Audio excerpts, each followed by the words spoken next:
we've been following you for a while, and when we were talking about the podcast, I thought it was so important to talk about. Well, you talk about finding your voice and finding your inner confidence to have a voice, and I know you speak to a lot of professionals trying to do public speaking, but I think so many people, and women especially, need to find their own voice with confidence on the daily. And why don't you give us the synopsis of kind of what you do, and like how are you here in this role as an entrepreneur, which is so freaking cool, by the way. Thank you. I actually do not like the term public speaking, because everyone only thinks about public opportunities. So presentations, speaking at work, doing a keynote, being a motivational speaker. And we don't think enough about like our voice and just how we use it, how we feel about it, and using it in every area of our life, not just the professional version of your voice, but every area of your life. So yes, that's my beef with the title public speaker. I actually call myself a speaking coach, not a public speaking coach. Okay, I like that. That's important. Right? That's important. Yeah, and I think that's a good thing to debunk, though, for a lot of people, that we need to start having these conversations around like our own voices and what that looks like, because I think you only think of, you have to be a strong speaker because you speak publicly or you're presenting. In fact, I think I've become a better public speaker because I've learned to really like own my personal voice. So like the voice I use in my marriage, the voice I use with my family, which is like the hardest gigs in the world, right? Like it's one thing to come and speak to an audience and everyone's like, yay, that was great. But it's another thing to like tell your partner or tell your family, this is how I feel. I don't appreciate when you do that, setting boundaries. And like those are the conversations that nobody hears. And they're the most important conversations. So I think because I've really stepped up in that arena, that talking to an audience of 5,000 people is like, right. Wow. Yeah, no, I think that so many people end up somehow, like, when I'm thinking about our children and us as moms going through life, and either like you haven't found your voice or someone's been speaking for you. And when I think about my kids and I think about myself, I'm like, how does one find their own unique voice? How do you help people find that? I help people trust their voice first. So well, that's a light bulb moment. You know what I mean? Like, wow, well, shit, I guess the podcast's over. No, I know. And thank you for having me. But I think a lot of people, like, I can think of specific people in my life who don't trust their own opinions, their own voice. So how do you work? And I even think about my kids, some of them are more confident in their voice, but how do you work with the people who just don't trust themselves yet? I think when we talk about kids, that's a whole other podcast. That's a whole other podcast in helping kids find their voice. That's like that's my other area of expertise, is helping parents with their kids. Okay, well, we're gonna have to have you back. Yeah, that's a whole other thing right there. But in terms of people, like I've had people come to me, they're like, Jay, I'm like, I need you to help me find my voice. I'm like, I'm not a genie in a bottle. I don't just be like, poof, there it is. We have to go through some shit. So some people sometimes think I'm a therapist, which I am not. Disclaimer. I am not a therapist. I'm not a life coach. I don't even have my own life figured out some days, so I can't help other people. But because of my background in working with children with disabilities, and specifically children with autism, there's a saying within the community that we say behavior is communication. So we try to find out the source of the behavior. Why is this child reacting this way? Why are they expressing themselves this way? I apply the same approach to my clients. So, okay, you're finding this roadblock. You're struggling to express yourself this way. Well, what's the source? Like, let's go back in time and figure out what the source is. And when we figure out what the source is, then we could start helping you trust your voice. Because a lot of the times we put the blame on us. I'm too shy. I'm too quiet. I lack confidence. I'm not clear in my thought process. When you haven't gone back in time and realized, oh, A, B, C, D, E, F, and G happened to me, and that's why I'm unable to express myself. Oh, that makes sense. So are you saying basically it's not necessarily a skill you can learn, but like you have to go in, like look back into time and find, it's like a confidence from within that give, like it's like hand in hand, because literally hand in hand. Yeah, you have to. Wow. I do the same thing with myself. So I know that there was I had a boss years ago who told me when he gave me some feedback from a job interview. I was like, I'm not getting the jobs. Like I'm doing these killer interviews. Why am I not getting the job? And he told me to dumb it down. And I was like, okay, I'll dumb it down. Cool. And then I realized that I took this man's advice and I carried it for so many years that this is why I wasn't showing up in my true jam self, because I was holding on to this feedback, this piece of advice that I thought was like, okay, this is it. This man's telling me to dumb it down. I'm going to dumb it down. And then I dumbed it down. And I realized all the things I lost when I dumbed it down. I was like, oh, wow. So that was one thing. And then when I was a kid, I got into trouble all the damn time for talking. Every report card, Jamila's a social butterfly. Jamila talks too much. If she only listened more and talked less, she'd be a far more academic student. And then my mom thought it was a problem. And then every time I opened up my mouth, I was like, oh, are people going to tell me I'm talking too much? Oh. And then when I realized that stuff that was holding me back, oh God, I can't stop talking now.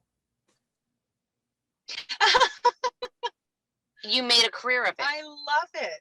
Yeah, So I know being this is like, no, I want to hear what you was. Oh no, I was say. saying I went from being the kid who got into trouble for talking too much to the person who encourages people to talk too much and gets paid to do it.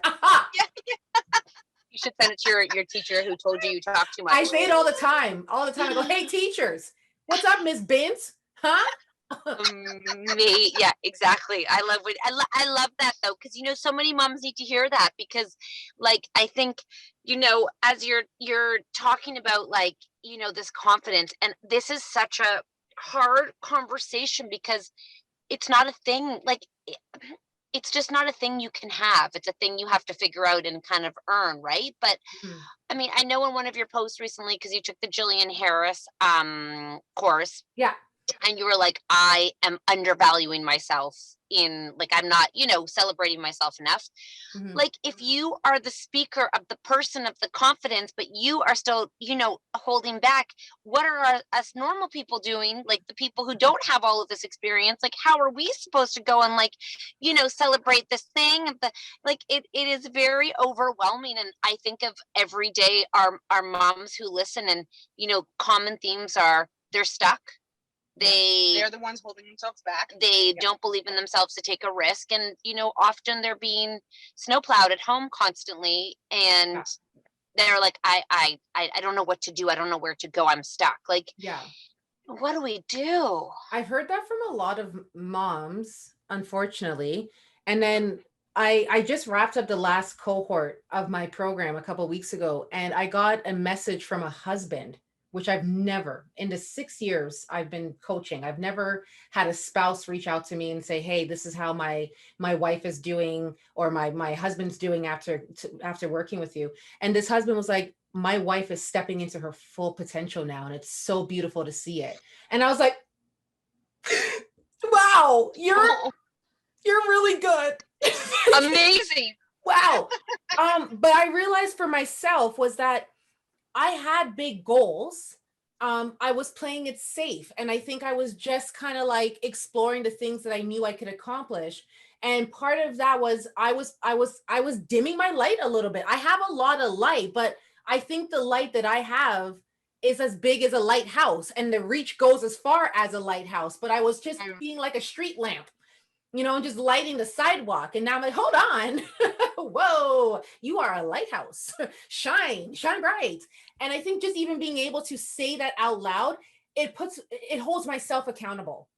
I recognize this, and I'm going to say it out loud, and hopefully other people could do it too. How do we get over this feeling of, who are we talking to? And she said, was it Vivian? I don't know.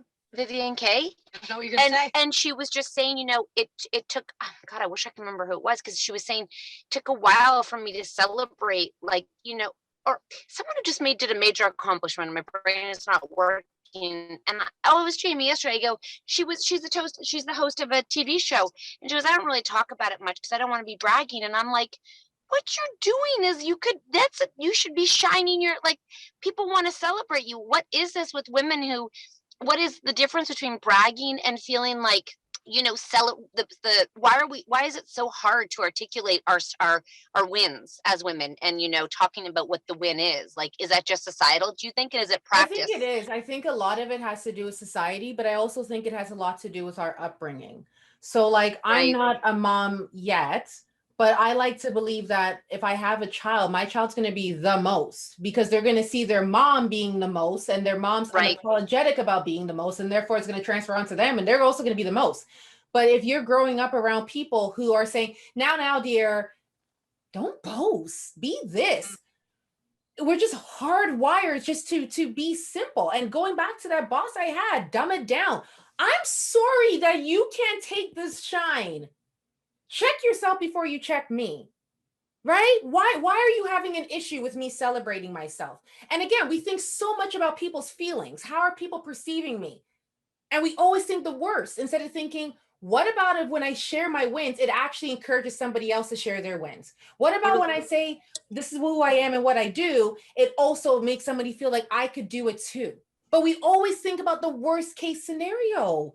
And again, what are you bragging about? What are you quote unquote bragging about? I feel that. I just, part of me feels like in society we celebrate men so much more than we celebrate women. Like, I think that on Instagram and on, it's off-putting, like it is seen as off-putting when you talk about how much you've made, or like, you sold a successful company. It's an interesting concept that women seem to still buy into, that when they talk about, hard celebrate. You know what the thing is though? Yeah. If we think about like using our voice to celebrate ourselves, how often do we see men coming and telling us, okay, like, you're being too much? Maybe, 30, 40%. But the biggest culprit of that is women. Yes, I agree. 100%. So here we are saying, why don't we talk enough about ourselves? But then we're not saying, why don't we tear each other down in the same breath?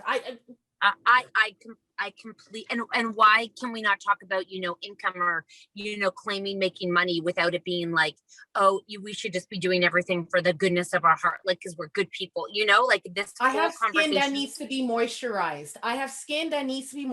And bougie pesa needs to be fed. Of course, I need this good coin to take care of those things, but that's not my selling feature. That's not my angle. Like I make money, but it's not right. I don't need to talk about it. Some people do.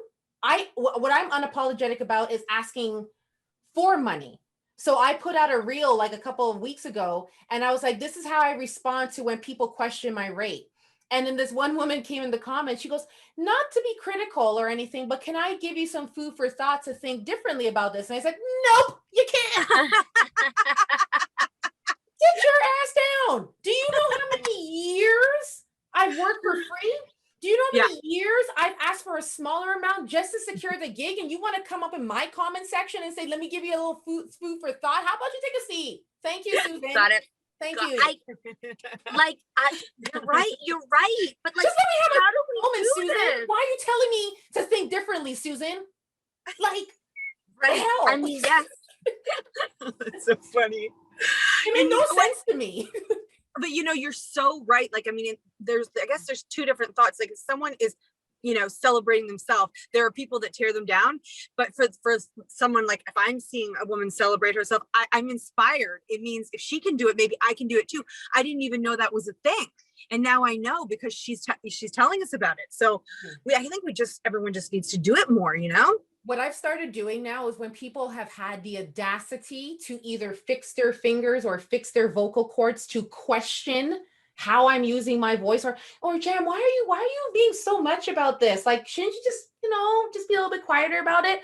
Instead of me giving them the response they want to hear or not responding to them, I go, why do you feel the need to ask me that question? Mm-hmm. Is there something within yourself you need to fix? Because I'm over here doing my thing. You have two options. You can either say, yay, Jam, or you can exit stage left. And the fact that you're still here tells me you have some inner work you need to do. I feel like, oh my gosh, you're so funny. I feel like I feel like a lot of women and I feel like a lot of women need to hear this. Like but I guess it starts with you knowing what makes you feel good and not feel good. Like if something's bothering you, you can't not, like, I'm assuming you would say you can't not say something. You have to like, No, you don't have to be mean about it. It's just I like, did that for so many years. Do you know how long I still, to some extent, as extroverted as I am, as outspoken as I am, I do have to worry about my safety. Because as a Black woman, there have been times that I have used my voice to call things out, not to attack or to cancel somebody, but to give people a perspective to think critically. And the messages I've gotten, the vile messages I've gotten, just there's a time where I'm like, I don't want to say anything because it's safer for me not to say anything. But then I'm harming myself either way. I'm Right. harming myself, silencing myself, and I'm harming myself by potentially putting my voice out there. So I like to think about damned if you do and damned if you don't. And I might as well be damned for doing. right. And I mean, and I'm assuming people with an even, I think what I like here, what I'm taking the most from this is like, if you are feeling like, you're not in a place you want to be, the only way out of it is your voice and expressing what you want, because otherwise you're just going to keep doing the same thing. And if you want to bring an income in, and if you want to make money, and if you want to make changes, if you can't vocalize that, then, we did a vision board, like thing we did not a seminar, it was like just a live where everyone brought their things and did it together with us. And so many women were like, I'm too afraid to show this to my partner because I'm afraid they'll make fun of me or laugh at me. Then that person shouldn't be your partner. I know. I mean, but I know, but that's really hard to be like, then that, in some ways it's easier said than done for a lot of people. Honestly, I understand that. My wonderful, wonderful, wonderful like woman who helps keep my house organized and keeps me happy and is a gem upon gem. She was coming in my office and she's like, I've heard your calls and I see your wall and you're a speaker. And I was like, yeah, I've told you this already. I'm a speaking coach. She's like, so what do you do? and I'm explaining to her, I'm like, I help people with their voice and feel confident. She's like, oh, I have no problem talking to people. I'm like, all right, sister, yes, high fives. Like, this is what I'm talking about. She goes, but I can't talk to my husband. And I was like, tell me more. And so she's telling me where she's struggling and how he knows that when she speaks up, all he has to do is either raise his voice and it shuts down the conversation. So I went into my office, I got a pile of my Slay the Mic affirmations. I handpicked like 6 or 7 and I go, I want you to say these every morning. Every damn morning, you wake up and you say this affirmation. And then if you're in a little spat with him, I want you to walk away, take a deep breath, go find a corner, read those affirmations, and then come back and say what you got to say. Right. Did you ask her how it's going? She gave me an update the other day and she was saying like, he's still like, he's not going to change. No. And sometimes like, it's finding your voice and using your voice for especially with your partner. And again, that's your toughest audience. Talking in a room with strangers of 2,500 people, easy breezy. Telling your partner like how you feel and boundaries is another ballgame. So I told her it's not about changing him, but it's changing yourself. And realizing that for too long, you've been biting your tongue. And there are going to be some times where you gotta, you know what? I'm just going to let this one simmer. I'm just going to walk away. And then you're going to find those moments when you do need to speak up. And it hurts me to know that there's so many women, and there continues to be so many women who are in relationships where they cannot use your voice. And then you wonder why you can't use your voice to launch your business. You wonder why you're afraid to use your voice at work. You wonder why your children are watching you and they're the shy type, the quiet type, the one who doesn't want to talk about their feelings. It's a domino effect. It affects every area of your life. It's not just that dynamic. It actually pisses me off, to be honest. Sorry, guys, our phone over. See why we need an office. Our phone. Honestly, You know what? before you go on Honestly. board, you need an office. I know. I agree. I've been feeling it. Didn't I'm one like, of we your need an kids office get so an we- outdoor rink? One of your kids got an outdoor rink. My husband built it with his own 2 hands. Well, tell him to fix his 2 hands and make you an office. I like that for you. You have a freaking ring. You don't have an office. The kid's got a bloody rink. We used to never be home. Oh my We used God. to never be home. This is true. And it looks like we're getting out of here. But I really want to finish that point because I think it was like so powerful that how can you start something if you can't even speak to your toughest critic? Like, you can't. people are so focused on that public voice. And what you don't realize is that the strength you get in your personal voice, how you talk to your children, how you talk to your partner, how you talk about yourself, how you use your voice to establish boundaries, is what prepares you to come out into the public and then say, here I am, this is what I do.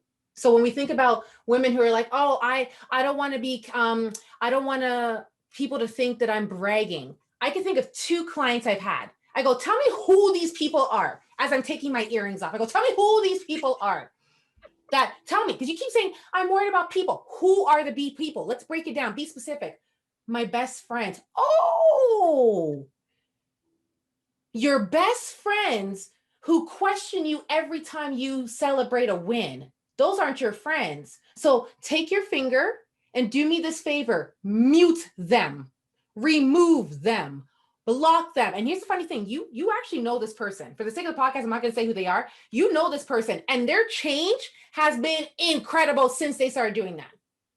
Because they legit were like, I don't want people to know. I'm just going to play it safe. Kick rocks. I'm not playing it safe. I got things to do. I got differences to make. And the minute they got rid of those people, they showed up. Wow. Then another person told me, I'm afraid to talk about my business. And I'm in this one-on-one call with her. And I go, who are these people? She goes, well, people, like, are they going to think that I'm being too much and my ideas are too big? And are they going to question why I'm making money? I go, tell me who these people are. She goes, well, they're just people. I go, tell me about your husband. She goes, yeah. I go, oh, you can't even tell your husband about your ideas. The person who's going to be eating because you're bringing money in, they're going to reap the benefits too. You can't even talk to them. Of course you can't come out. So before we want to make this people, be specific about who the people are. Who are the people? They're, we know this because when we started, we had those people and they were, I lost friends because of it. Like literally people were like, stopped, like, we're like, this is too much. Remember, like, this is too much. And we were always, to this day, I would say the people who follow us least are our direct friends, just because, and that's not something we personalize. But when we first started posting, we were like, oh God, people, our friends are going to see this and what are they going to think? And then once we got let go of that, we were able to be, and someone recently asked me like, well, you guys, what the content you put out, like, don't you care what your kids think one day? And I'm like, we're naughty. We say a lot of outrageous things, but we're never mean and we never put people down. We never say, we're never cruel. We're not, we're not looking to be mean people ever. We just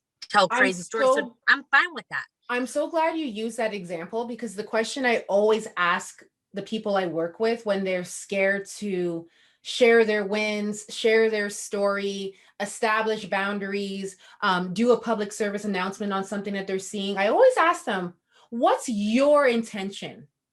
What's your intention behind this? If your intention is to educate, empower, reassure, sell yourself, celebrate yourself, then proceed without permission. But you are a whole ass adult. You do not need people's permission. Hi, community. Hi, friends. Hi. I have an idea. Just want to know how you feel about it. Am I allowed to talk about it? Like, no, you're a whole ass adult. Yes. So ask yourself what's your intention. And if your intention is to do any of those things, then proceed. But then if you're afraid to tap into that intention, ask yourself, what's holding me back? Specifically, who's holding me back? And when you figure out who is holding you back, then ask yourself, what's their intention in holding me back? Is it to protect me? Is it because they're thinking of the bigger picture? Or is it because their ass is saltier than the Atlantic Ocean? Then. You say you're not a therapist, but I'm really sorry to say you are. I'm sorry. You just said, it's like if you question yourself and you answer those, and you're able to honestly answer those questions, then you can be more free. And that is, it's breaking down these barriers. It is. I was thinking, like, you are a therapist. That's for everything. And a comedian. That's for where you want to go on date. Like, who you want to date, who you want to marry. You're so afraid to, like, so many people are so afraid to share who they are, because everyone else has an expectation of who they are. And the minute you become who you are is the minute you're so free, because doesn't matter what people say, because almost your freeness is not a threat, but they can't do anything when you've let everything go. They can't hold anything against you about their expectations of you, because you are just who you are. And I think so many women are so afraid to start something or change something or do something new. And I mean, even like people's health, they're afraid to start a new fitness program in case, they fail or someone will think differently of them because Are you talking about me? no, I just mean so many people. But it's like I say, and people like to chalk it up to, oh, there's haters. And I'm like, I'm not 17. I'm not out here calling people haters. Like, I'm going to call you what you are. You are someone who I thought was a friend. You are someone who I thought was my family, who cared about me, but clearly you don't. You're not a hater. You're someone who's letting me down. That's what you are. That's what you are. And again, to the people who want to ask questions and raise concerns, are you paying my bills? Are you moisturizing my skin? right. No, And you're you know not. what? My choices are not your issues. Like, who I am has nothing to do with what you and what I choose to do or change has nothing to do with anyone else but myself, No. But for people who are listening, they're like, oh, but Tram, you're so confident. I went through mad shit before I reached this point. I have been hurt. I have been traumatized. I have been trolled. I've lost weight from not sleeping, not eating, because I was so consumed by how people were treating me. So it took me a long time. You're looking at a work in progress. If I even reached my finished product, the world would not be ready. I mean, I gotta take time. I gotta pace myself. But it took a lot for me to even get to this point that I could say out loud, kick rocks. Right. Took a while. So when you look at women like myself, don't admire us and think that we've been like this. I think I was born a talker. I think I've talked all my damn life. But where I'm at and how comfortable I am in my skin, I had to go through some stuff. Do you think you have to go through stuff to get to that confidence? Like, do you think it's impossible to get it without going through stuff? I don't think so. I think everyone's story is different. And I think what helped me really get to this point, especially this year, was asking myself, who am I showing up for? Am I showing up for my community and strangers, or am I showing up for like the baby Jam that's out there? Because growing up, I didn't see anyone like myself. I didn't see Black educators. I didn't see Black women in business. I didn't see Black women in media. And then I grew up and I became all three. So when people's kids message me, or I had a student who reached out to me like at some point during the pandemic and said, I have a speech to do at school and I was really nervous and I used the hashtag public speaking. And then I found your video and it really made me feel good. I was like, that's good. That's who I'm showing up for. And the minute when I ask myself, who am I showing up for? How can I help those people? It helped me step into myself unapologetically. I love my community. I honor my community. I'm not doing all of this for you. And that's perfect for you. You know what I mean? Like, that's amazing who are the kind of people who hire you, and is there any like commonalities? Like, are they I'm assuming that they're mostly women, but why do they come? What do they come to you needing? So people assume that everyone I work with are aspiring not public but professional speakers. Okay. Not true. So when I first started this 6 years ago, and everything I do, just for context, I'm very impulsive. Okay. Everything, I just feel it in my soul. I'm like, I like this. Let me go run with it. If it fails, it fails. If it flies off, it flies off. And that's what my program has done. So when I started this 6 years ago, originally I wanted to only focus on aspiring speakers because I was a speaker myself. And then I had more and more people sharing their stories about what was holding their voice back. And I realized that this is not just about public and professional speakers. It's helping people reconnect and rediscover their voice. And people are like, I don't have a voice. I'm like, you just use your voice to tell me you don't have a voice. Of course you have a voice. you're just not as connected to it as you'd like to be. So I have had people from all walks of life. I had one woman in my latest cohort who came into the program for professional reasons and then realized that she needed this to be a better wife and a better mom. Wow. So a lot of people come in thinking, oh yeah, I'm going to work on my business. And really it's like, I'm going to work on the voice I used to talk to myself and about myself. I had my first guy come into my cohort last season. So cohort 3.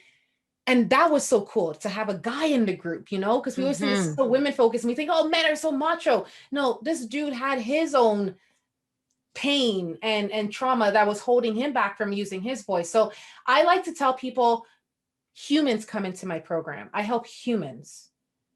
Whatever you identify as, that's cool. But like I help humans, and I've had humans from every area you could think of. And even some 8-figure business owners who we think they got it all figured out. I love y'all, in case you're listening, but you don't. How many figures? Over 10 million? Over 10? A lot of money, more money than I could even, I've ever seen when in my people life. say figures, I'm like, wait, what is that number? It's a whole, you know what you could do with that money? Get an office. Several offices. Yeah, okay. I need 8 figures. Is that like 100 million? I don't know. 6 is. It's a lot of money. 100, It's a lot of money. Everyone's out here saying they're a 6-figure business owner. I'm like, I got money, you got money, we all got money. But again, I've worked with everyone, and it helps keep me on my toes as a coach, that I'm not just working with the same type of people every single day. But the one thing they all have in common is that they doubt themselves. Right. I think everybody does. That's Everybody like does. everybody, right? Everybody does. Jam, for everyone listening, sitting here, what is one thing that they can do to maybe be, if they, I mean, we'll tell them where they can all find you, but what is one thing they can do to maybe start working on finding that inside voice that, you know, is just, or when they feel defeated? I feel like this message is so powerful because I know how many people walk through life silenced. The 2 things I'd recommend is, 1, every single time you are called on or given the opportunity to use your voice and you're scared, I want you to write down why. And I want you to start keeping a log so you could track it. So I like data like that. So you could see like, oh, when someone asked me to share my expertise, I said no. And I did that 15 times. So you could start, pardon? Can it also be as little as like when my family asked what we want for dinner, I didn't use my voice. Like I was like, I'll do whatever I want, so even that's though what I I'm really saying. wanted sushi. It's everywhere. It's literally every single time you feel like I'm biting my lip or my tongue. Write it down so you can start to keep a log. The second thing I want people to start doing is pay attention to how you talk about yourself. So when someone, that's inside or outside to people?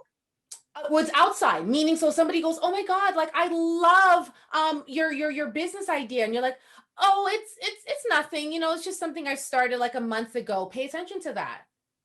Pay attention to how you talk about yourself, because again, we focus so much on what we say and we don't focus enough about how we talk about ourselves, because how we talk about ourselves, we share that with somebody. And now that somebody's going to take that and they're going to share that with somebody. And is that the story that you really want to share? So what I tell everybody is that when it comes to your voice and it comes to your story, you are the publisher, the author, and the illustrator. You decide what you're putting out there, but you have to be aware of it. So it's a lot of self-reflection, and it's not just waiting until you're in therapy or you're in crisis or there's something for you to go, oh, let me think about things. I'm constantly self-evaluating, constantly self-reflecting, that when there are times and there have been moments where I've choked and I'm like, I wanted to say something and I didn't, then I ask myself, why didn't you? So that the next time that situation comes up, I don't repeat it.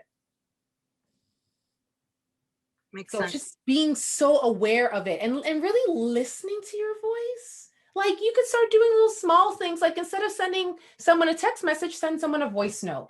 If your voicemail is you've reached 416, change that.